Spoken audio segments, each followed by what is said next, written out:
Io ho scritto già da un mese e mezzo che avviso i miei clienti che i saldi da me partiranno il 15 di agosto, perché prima non hanno senso. I saldi di fine stagione devono essere fatti a fine stagione. Punto. Anticipare i saldi al 3 di luglio per Nicoletta Nalin, titolare dello storico negozio di camicie Genti in Pescheria a Treviso, è un po' come vendere i panettoni a novembre o la colomba a marzo.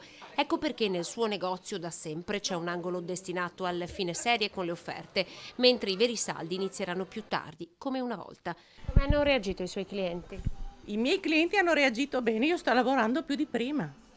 Perché la gente, al di là del fatto che non gliene importa più niente a nessuno dei saldi veri e propri, perché i saldi li trovi tutto l'anno, in certi negozi li trovi tutto l'anno, è serietà. Serietà, non partire fuori stagione, così Nalin tira dritto.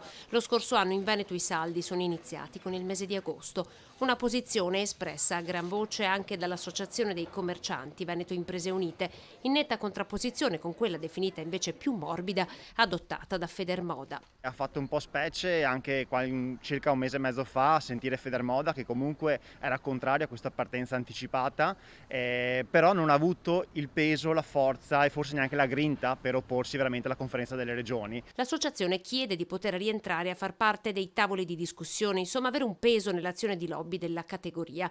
La merce, spiegano, oggi in vendita, a causa del ritardo nelle forniture dovuto al Covid, spesso non fa nemmeno a tempo ad essere venduta a prezzo pieno. Chi ha aderito ai saldi lo ha fatto per necessità. Spesso la merce arriva sugli scaffali già in saldo, già scontata. Purtroppo però è una conseguenza anche a quello che sta imponendo l'e-commerce e le grandi catene, ovvero svendite che ormai vanno avanti tutto l'anno, sconti e promozioni che vengono fatte passare per diversi motivi con alcuni sotterfugi, controlli che spesso non arrivano e quindi i negozi, le piccole botteghe per sopperire a questo gap hanno bisogno di fare comunque le svendite il prima possibile.